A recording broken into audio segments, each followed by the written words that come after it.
Our next talk at Hope 2020 will chronicle the experience of a group of librarians who used an inspired hacker mindset and the resources available to them to aid the public in fighting the COVID-19 pandemic. Presenting Librarians and Crisis Response, please welcome Madiha Choksi, Moacir de Sá Pereira, and Alex Gil.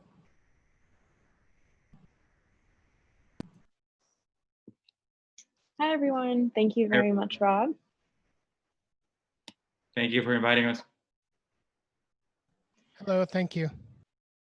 So I'll get started, and I'm actually going to start with sharing my screen and introducing myself. So I'm Madiha Choksi. I'm the Research and Learning Technologies Librarian at Columbia University, and my colleagues Alex and Moacir, as well as a number of others, collaborated together with me on this project that we like to call COVID Maker Response. So I'll get us started here, and I've put together a little photo essay to help tell my story, and so that you don't have to read a lot of text, just to sort of let you know about how this came to be and what the process was for this project to come together and flow. So I'm going to share my screen and start with this photo essay. Okay, so here we go with part one. Here we are with our prototype face shields. So how did this come to be? Well, in March, as everyone knows, we were hit with COVID-19 in the United States, and Columbia University, being in New York, was going through some devastating numbers and was hit very hard with the pandemic. In my sort of normal capacity at work, I manage the 3D printing services. So I will help students, staff, and faculty engage with 3D printers, model anything they want to test out, print something out for class, take a quick lesson. And so under normal circumstances, I would be helping out, thinking of ways that I could contribute to the PPE shortage, to any sort of questions coming in related to the PPE shortage, which were few and far between until one, about the end of March, from a doctor who was working at the Columbia University Medical Center named Pierre Elias, and that's who you see on your screen right there. And Pierre Elias reached out to me and said, I see your contact information, and I'm wondering if there's any way that you could help 3D print a face shield for me. I've attached some things I've seen on the internet here, and I wonder how we can use the printers that the library currently has to print some of these out for us, these reusable shields. So again, under normal capacity, normal circumstances, I would be like, yeah, absolutely, tomorrow I'll have it ready for you. Just share the file with me. But this is COVID. We had been remote for about a week. Campuses were shut down across the city, and Columbia's main campus was closed, as well as the medical campus. So I didn't have any access to the tools that I would need to put this together, namely the 3D printers. But I saw an opportunity here, and also just thought that this is something that is so beyond just, saying no, bureaucracies, and we can't make it happen.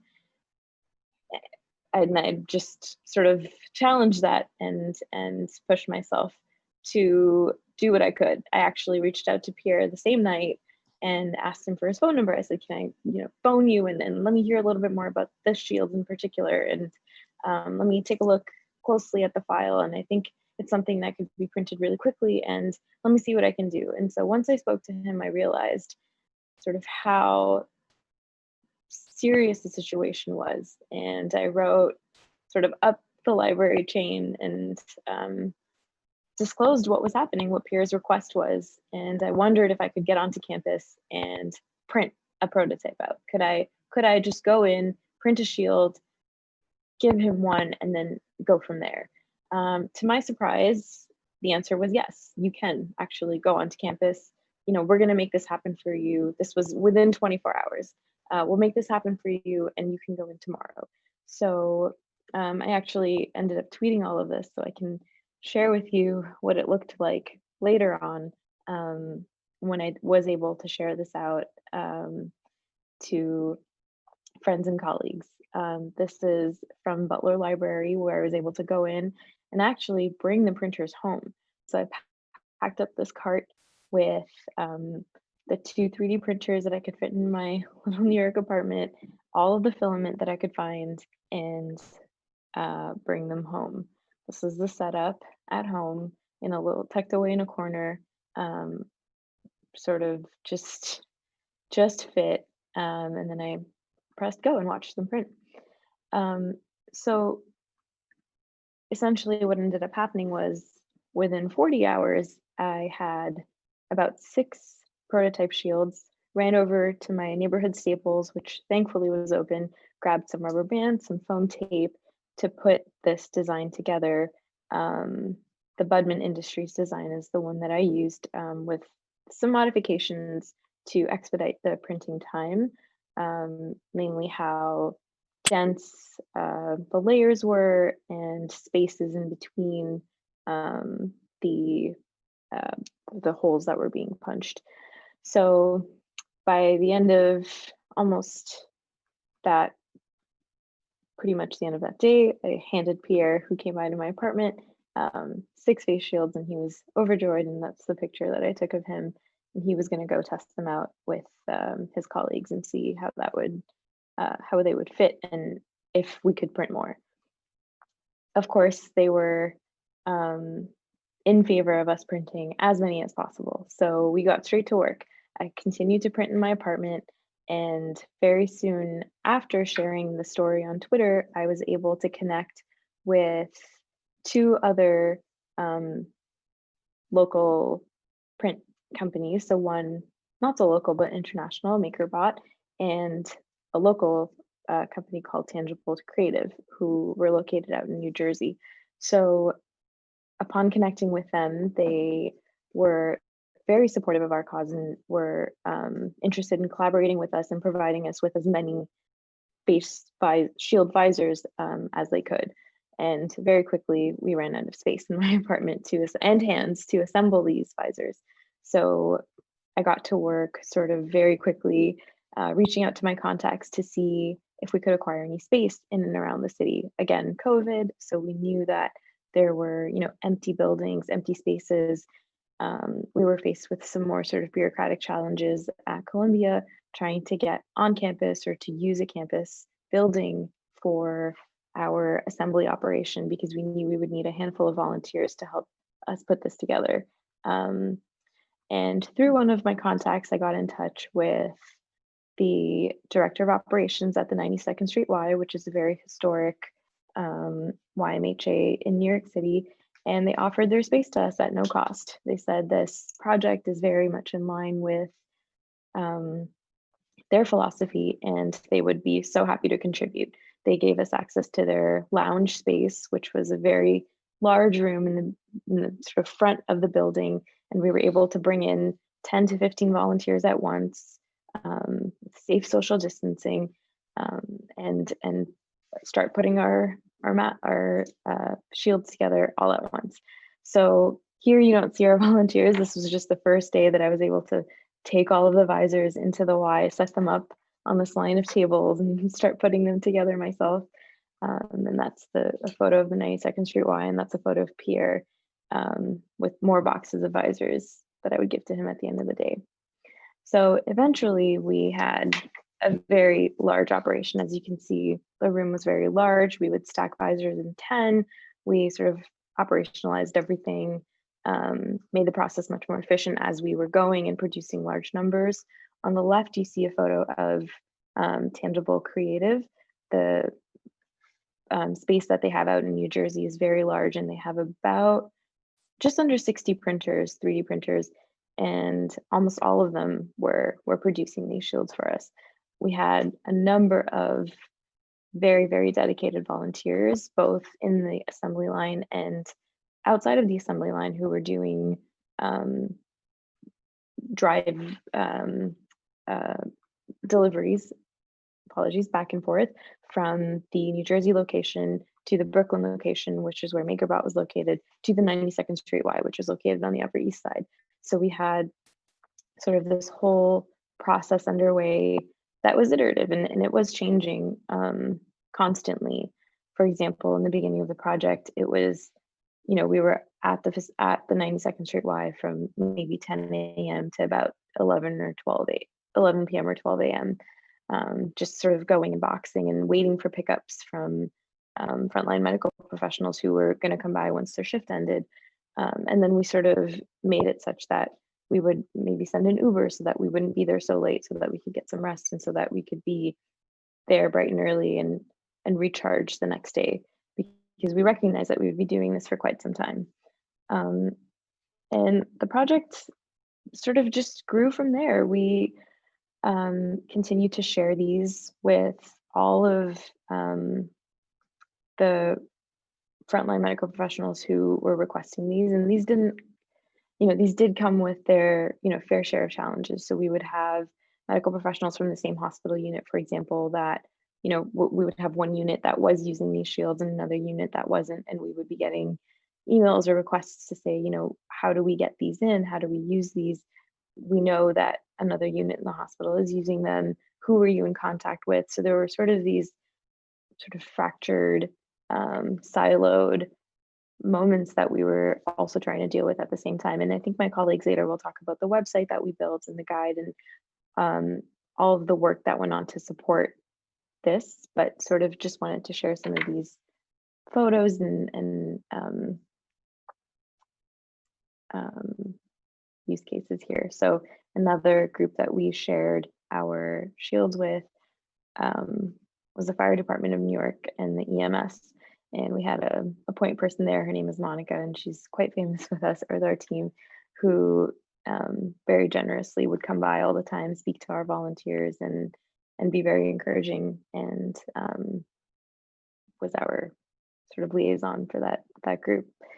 I look forward to answering your questions, but this is sort of the spiel that I had to share, sort of how this project came to be, and sort of what the grassroots sort of level looked like. Thank you.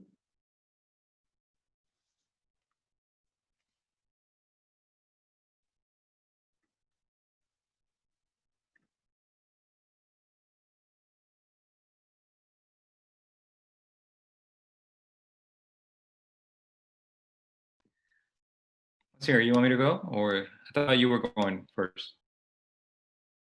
You want to close up? Okay. All right. Sorry, apologies for mixing up the order. Hi, everybody. Yes. What Madiha describes is the journey, as I remember. It was quite a journey. I'm glad that we were able to join Madiha in this adventure. My comments are going to focus on a couple of things. I'm going to talk a little bit about what communication entailed.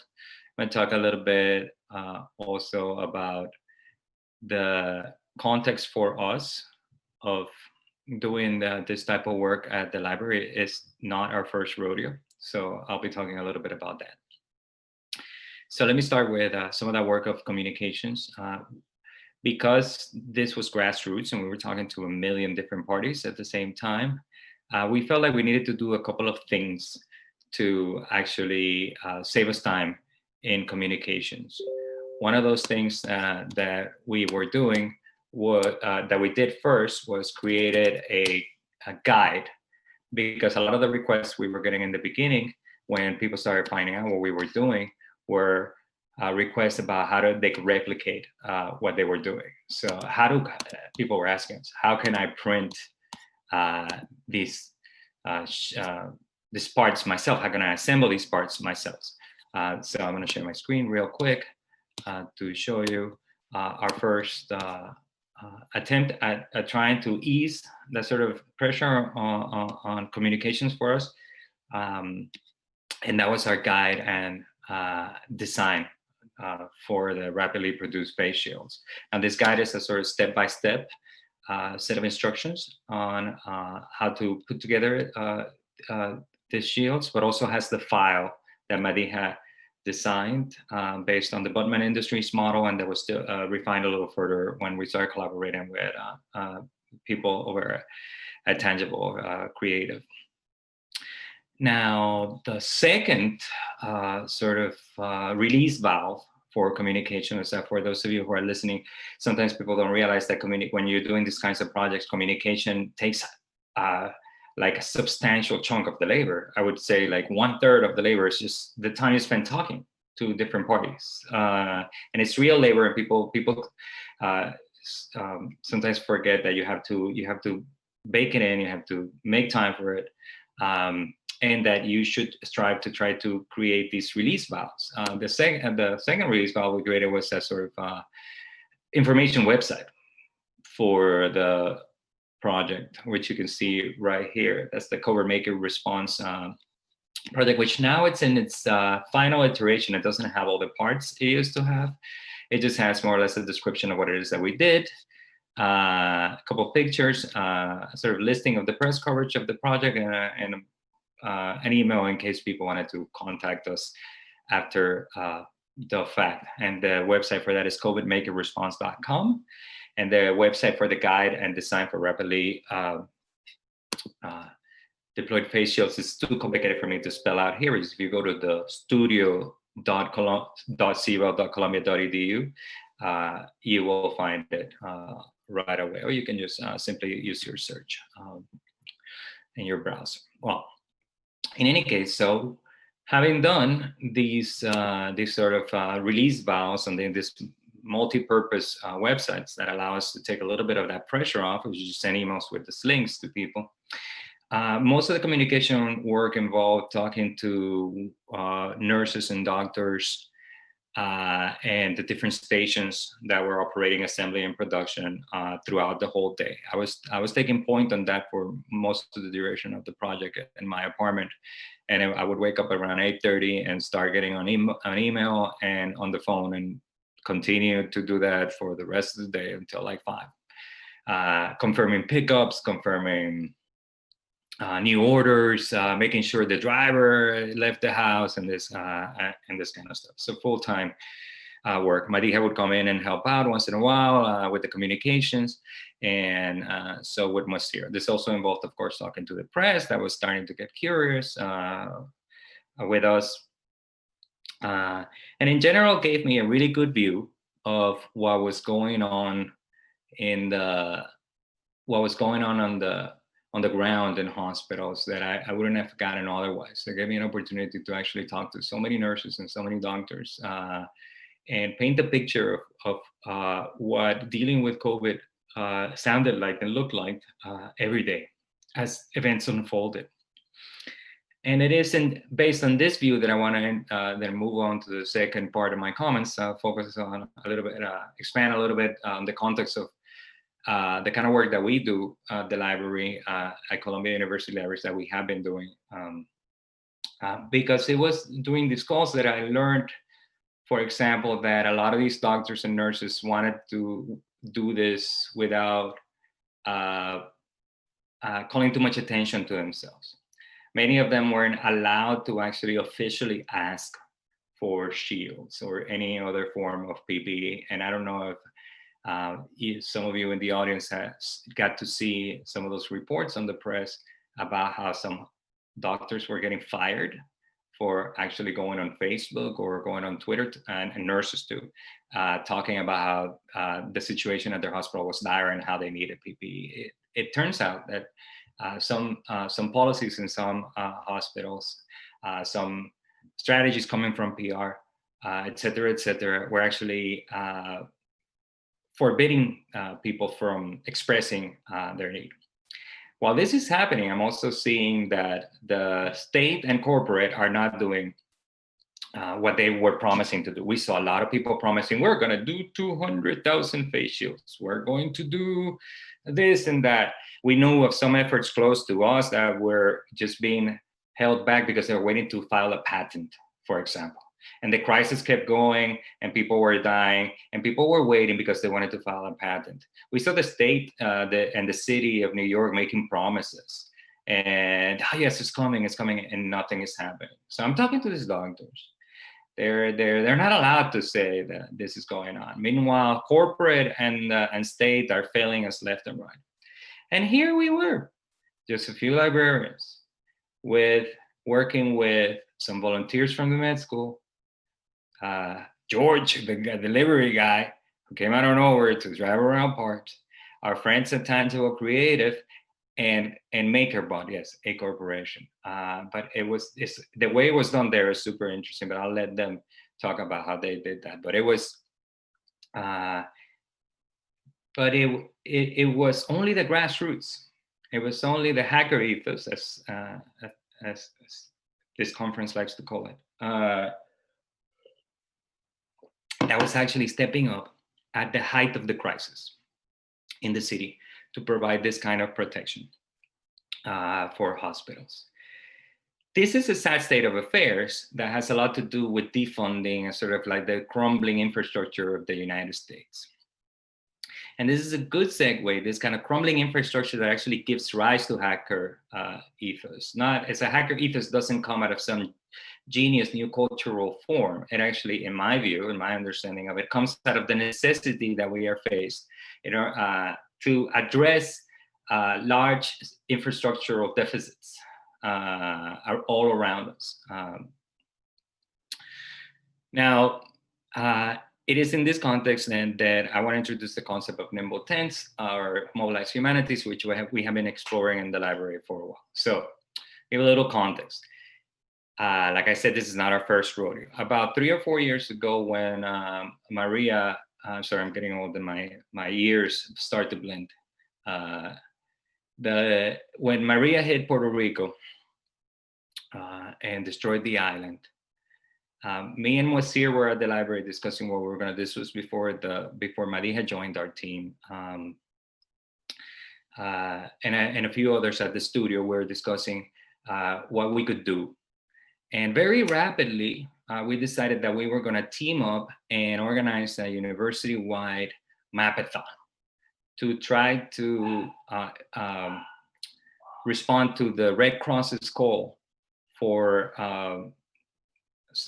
improvement of the maps that they were using on the ground through the hot OSM OpenStreetMaps tool.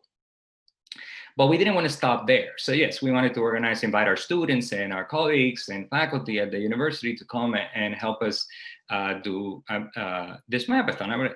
I imagine most of the audiences here is aware of these kind of mapathons and their history that is more than a decade old, and of OpenStreetMaps. Well, we didn't want to stop there. Well, the other thing we wanted to do is actually make it in such a way that it becomes a model for other libraries in the United States, other centers, to do exactly what we did, and eventually, by aggregation, do the map of the whole island. And indeed, 25 other libraries, mostly, and some universities and some centers joined us. We had shared flyers, step-by-step guides on how to do this. They joined us, and we rebuilt the map of the island. Madiha today is still doing those mapathons in the studio, for example. So this is something we did like 4 years ago, and we still continue to do this. And now that we have finished, for example, with this, with COVID Maker Response, we'll probably go back to continuing doing these kinds of mapathons, and Madiha is in charge of running that operation. If you want to ask her more in the question and answer about that. Now, after that, we, like a year after, I don't know if you remember, the family separation crisis of 2018, when we started seeing images of these kids being separated at the border from their mothers, and the kids crying for their parents. This was when the zero tolerance policy of the Trump administration hit us hard, and America all of a sudden kind of woke up to the sort of cruelty that is happening at the border. When that happened, same as we did when Maria hit Puerto Rico, we got together at the studio, a team of us, and we asked ourselves, what are we going to do? And fairly quickly, we decided that we were going to react. Put a team together outside of Colombia, many others. And in 7 days, we mapped out the carceral infrastructure of ICE. Now, some of you may have already seen this. It's an interactive map It's a series of interactive visualizations that map out ICE's impact in the United States of America, including the detention centers where they had the kids. In 7 days, we went on rapid exploration and research, deep research, frantic, manic. We didn't stop. We woke up at 6 in the morning and went to bed at 12 for 7 days to map out as much as possible as we could of the physical infrastructure of ICE. Some of the visualization design and the website is done coded mostly by Moacir. I helped out a little bit. We had a team also do. There was a constant team, a team that was each doing something different, like research, compiling a list of allies, etc. That was in 7 days, rapid, nimble, tent. In volume 2, which followed on the heels of volume 1, we also, in a rather speedy way, went to town mapping the financial infrastructure of ICE. By then, we were starting to understand that we were invested in this idea of responding to moments of crisis by bringing together coalitions of people, of the right people, with the right talents to address that crisis. There were many other examples that I'm just going to skip in between here and when we arrive at COVID Maker response. But this practice, this conscious practice of reacting to crisis by putting together teams has actually given us a lot of fodder for thought that I don't have time to share with you the extent of all that thinking that has taken place, but I wanted to highlight a couple of points before passing on the mic and the camera to Moacir. One of the characteristics of this kind of work that I have noticed, something like a common denominator, is that these things that I call nimble tents have in common is that they are extra institutional. They happen outside of the teams that you only have available to you inside your institution where you work. Yes, you pair up with the people inside where you work, but you also pair up with people outside of where you work. 2, they're not grant funded. They can't be because they have to be fast. So the Red Cross cannot wait for you to hear back from Mellon about whether you're going to get a grant in order to help them rebuild the map of the city. You have of the island. You have to react quick. Same with the family separation crisis. We had to react, and same with COVID and with any other example of these exercises that we have done in the past. That poses an interesting question for labor that connects it back to this to this context I was talking about. This idea that the hacker ethos comes about because the infrastructure is not there.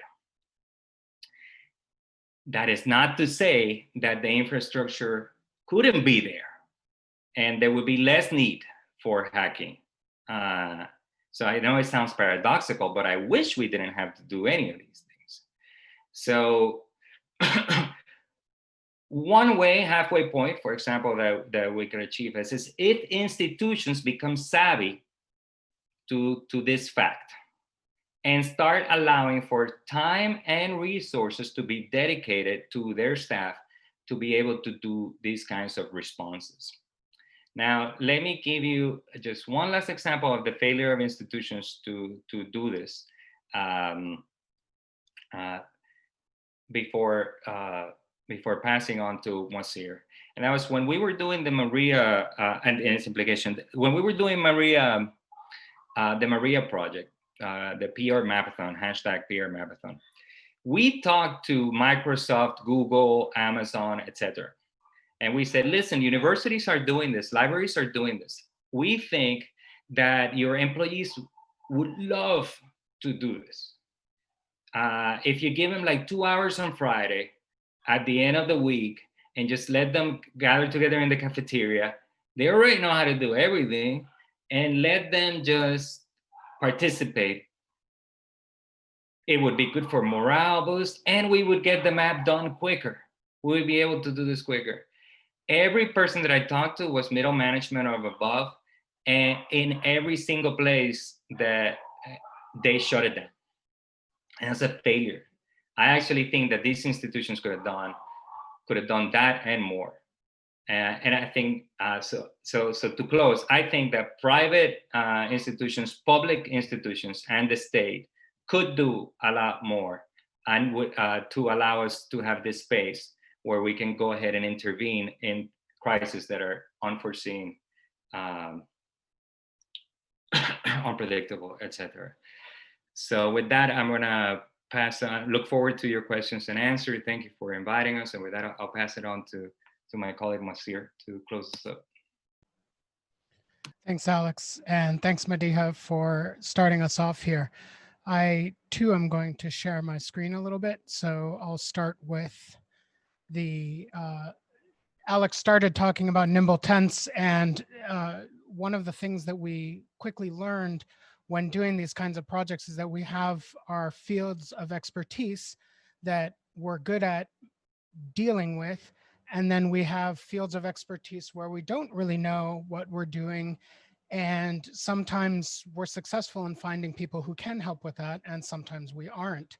So for example, what brought Madiha into the project in the first place was, as she mentioned, an already existing familiarity with 3D printing, et cetera, so that when the doctors reached out to her, she was already in a position to be able to mobilize her specific skill set in order to help out in a certain way. And in the Mapathon, it was a similar thing. Like the people that organized it, we all had familiarity with making these maps and with dealing with, we conceptually understood what editing these maps involved, even if we had never actually done it on the OpenStreetMap model. So that sort of thing helped out too. But when it came to making these shields, quickly it became clear that one of the big roles was logistics. And my 10 minutes here I call logistics who knew, because who knew that it was a complicated thing. I mean, we actually did, and one of our volunteers ended up being a professor in the engineering school who works with logistics. Like that's his field of expertise, and he helped us out a little bit. But more than anything, a lot of this fell to us. So I kind of want to finish out where Alex, so Madiha started us out in a very organic and materialist perspective, and Alex brought us out into the realms of theory, as is his wont. I'm going to bring us down a little bit to a more materialist view of what this project actually entailed. So the parts of a face shield in Madiha's pictures and in when Madiha was already explaining, you could sort of see that there were a bunch of different things that go into making a face shield. So the first and most important, of course, is labor. Mostly important because it's the easiest to forget about. The reason why we were able to make tens of thousands of shields and deliver them was precisely because we had a labor force. We could have had all the means of production available to us as we wanted, and we still would have needed a labor force. Then there was the visor itself, the screen, a forehead cushion, the head attachment mechanism, the cushion adhesive, and tools and space. This language is a little bit abstract and over formal, but it's only because what we called it on the shop floor, rubber bands, etc., isn't exactly descriptive of what they were actually doing. So the labor was made up, as mentioned, as Madiha mentioned, of mostly Columbia graduate students, but also Columbia staff. And this really involves library staff that worked, that were doing just their regular library jobs, like in charge of procurement, and were working on weekends and that sort of thing, helping out. Columbia faculty and librarians, so the three of us, and then faculty members, et cetera, who helped out with the library, are two non-library partners, Tangible Creative and MakerBot, and then community members, which provided printing resources. George, the driver, who was driving things around the 5 boroughs, And then even other libraries like Brooklyn Public Library lent us 10 3D printers to help print visors. So the visor itself, in an unexpected twist, if you had asked me when we started this project, I would not have guessed this, but in an unexpected twist, the visor ended up being the easiest part to source. We effectively called the cost of each visor to be effectively free because everybody was donating their filament, their time on the machines, and the amount of human labor involved in pulling the visors off of the machines, off of the printers, boxing them, and so on, and mailing them in many cases to us. We counted all of that as free because we weren't charged in any way for it. And it was kind of a real entry point into this project for most people. I think that most of the role that had the most number of people involved in it probably was printer, 3D printer. And it's a question for the community when trying to think about these sorts of things moving forward, especially within that hacker ethos, about how much of that was because it had this kind of tech sheen to it. Like it was cool to be 3D printing things. It's far cooler to 3D print things and, you know, take video or stop action photography of a 3D printer making something than it is to photograph someone tying knots or making a video of someone tying knots.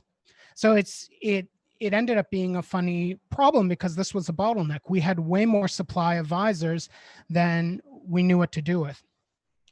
The next is the screen, which is the part that goes over the face. And this we sourced in 2 different ways. And it's interesting because each way had its own benefits and disadvantages and drawbacks. So we used, for the first set, Madiha started using Duralar, which is a thin acetate-like sheet that involved hole punching holes in to fit onto the visor. And that worked reasonably well. But the problem was that the hole punching, you had to sort of redo every single time. You had to reline up where the holes would be, et cetera. So it was very time consuming, and the Duralar was very expensive and very difficult to source. It quickly sold out on Amazon, and the company that produces it was not terribly interested in selling it to us. So we always had to go through middle companies that were also having their own supply chain difficulties. About midway through the project, the Columbia Makerspace, they had designed their own all-in-one shield that was made out of one sheet of thick plastic that they would fold together origami style and wrap around their head. And it turned out to be the case that there was just enough waste in that single sheet to cut 2 8.5 by 11 sheets that we could use ourselves for our project. So they started giving us these for free too. So even though running the water jet cutter is extremely expensive, and I can't even imagine how expensive it is, we started getting these sheets for free. It was just the effort of going out there and picking them up. They also, just like the Duralar, they also weigh a lot. But it also became its own production bottleneck because we misunderstood how many of these sheets we were getting. But it also has a bit of a tech sheen too, because, you know, it's really cool that a makerspace is water jet cutting these different things. These are 2 pictures of me. In order to be able to make the sheets usable, we needed to measure out exactly where to punch the holes so that the water jet could drill them in. So I sat and took pictures of myself with a piece of paper before then measuring everything out and sending it to the engineers, who then made our first prototypes that you can see in these photos. The next is the forehead cushion, which was cheap but bulky, but quickly sourced. And it required adhesive and required cutting. But then the other funny thing was figuring out exactly how to attach these visors. So again, we had both very simple problems that are thousands of years old, how to attach something to your head, as well as very new problems like how to 3D print a visor that were competing with each other and competing for time and energy and focus from our volunteers. So the original visors were done with rubber bands, and then we moved to rope for a while, and then we moved back to rubber bands. And the rope I was very proud of it and I thought it worked really well, but the learning curve was exceptionally difficult. So the rubber bands were better. And the rubber bands were also very easy to source from Uline. So you can see how pretty they are once they all go on a visor. The adhesive itself was the most expensive consumable, which is unexpected, and was also difficult to source. So like these supply chain issues persist and will come up at the end here. And then the last was tools and space. We lucked out. Madiha already mentioned the 92nd Street Y. We also, Alex and I live in the same building in Columbia Housing, and we lucked out and were able to get the rec room, which has been closed for use. We were able to get that for using, for building. And so the questions are like, so how did we do it? How did we do all of this? And the answer is basically that we didn't. Production instability led to labor unrest. It became really tricky to keep wrangling the volunteers because every day the question would be like, well, do we have sheets? Do we have foam? And the just-in-time manufacturing that we all thought that we as like clever hackers would be able to enable relies on accurate inventory and predictable supply chains. And we were not able to reliably have either of those. And so we ended up chasing production with what's at hand. So we did very well, I think, but it reached the limits of our abilities. But in closing, the good news is that all of our inventory ended up in shields given to people in need. So it all worked out in the end, but there was a lot of ups and downs on the way there. And that's all from me. And we're at just past 40 minutes. So we're open up to questions now. Thank you. Madiha, Moacir, and Alex, thank you all very much indeed. I encourage our audience members who are in the live stream session Q&A channel to post their questions that they have for you all, and I will relay them here.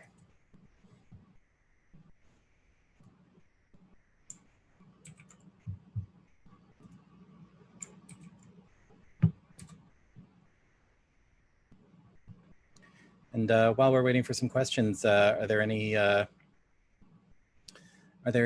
final things you'd like to say to wrap up, or things that you took away from this experience?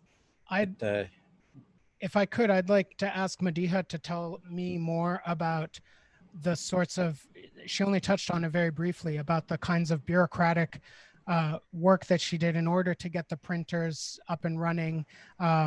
Because she made it sound very simple, but I suspect that it was actually more complicated.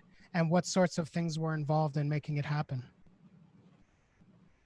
Sure.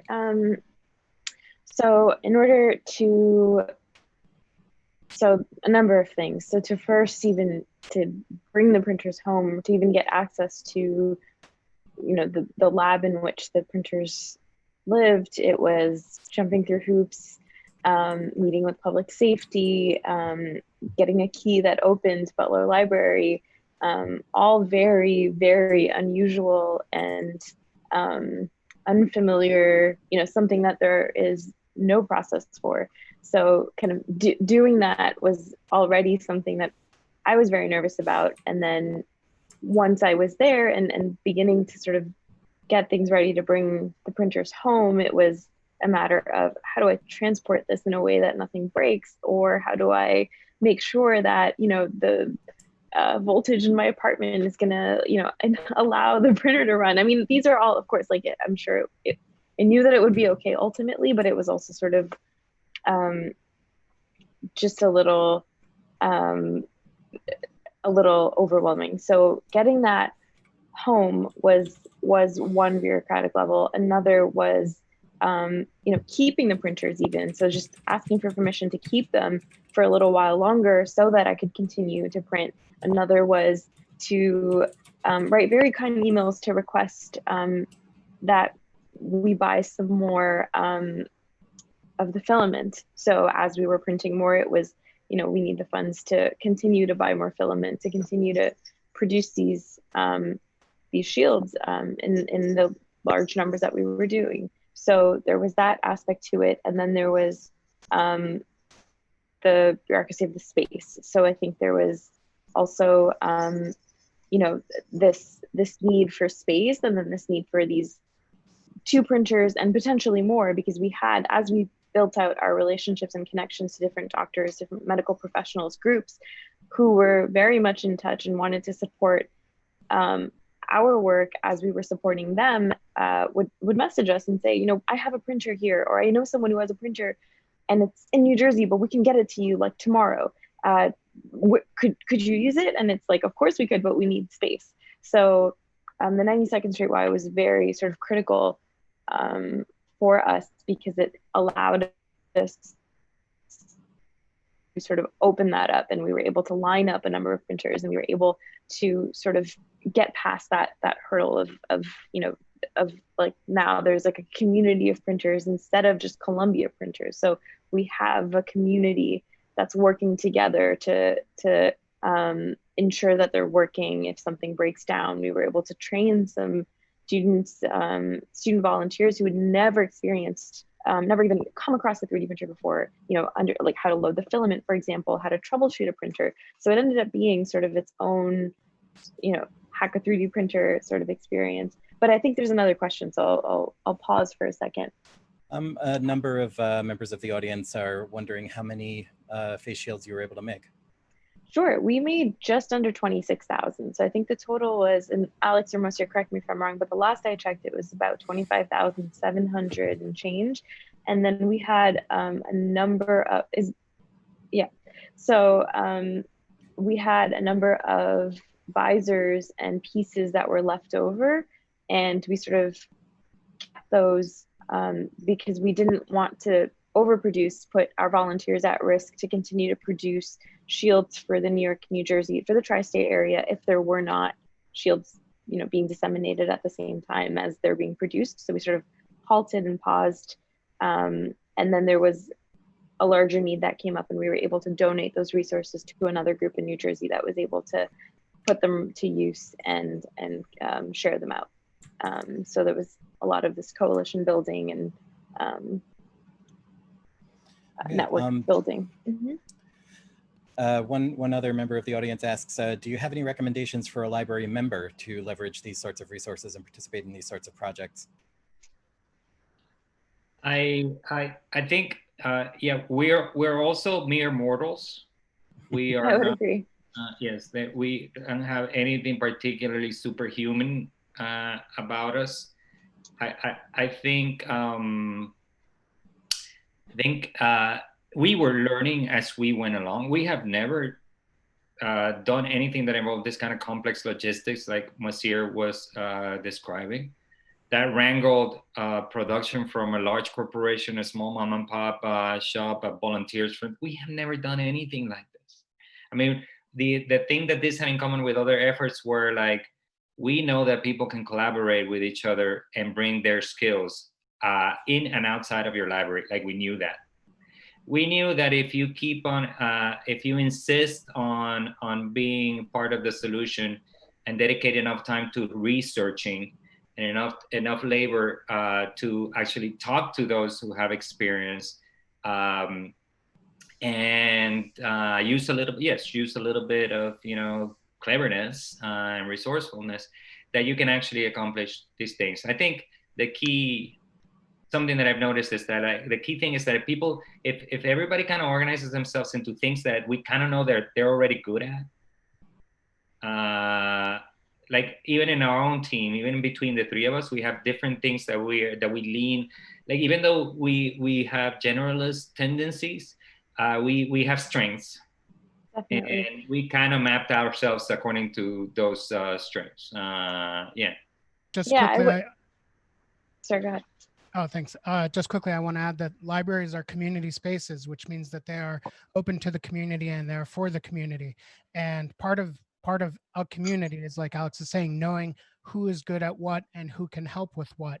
And it was through these kinds of community connections that we got the volunteers that we did, we got the spaces that we did, and we got everything that we did, including talking our bosses into paying for a lot of it. Exactly.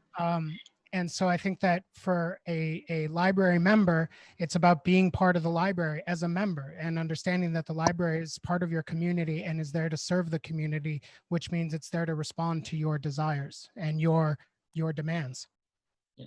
Okay, and we will have to leave it there. We're just about out of time, but really quick, where can people go to find more information on your work and what you're doing? You want to share the link to the studio?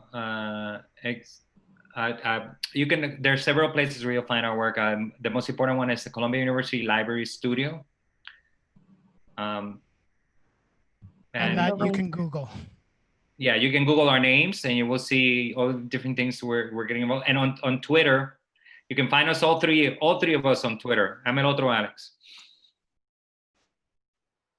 Thank you, guys, for inviting us. Thank you, Rob, for being such a great moderator. Thank you all very much. Thank you. Thank you all. The link is in the chat.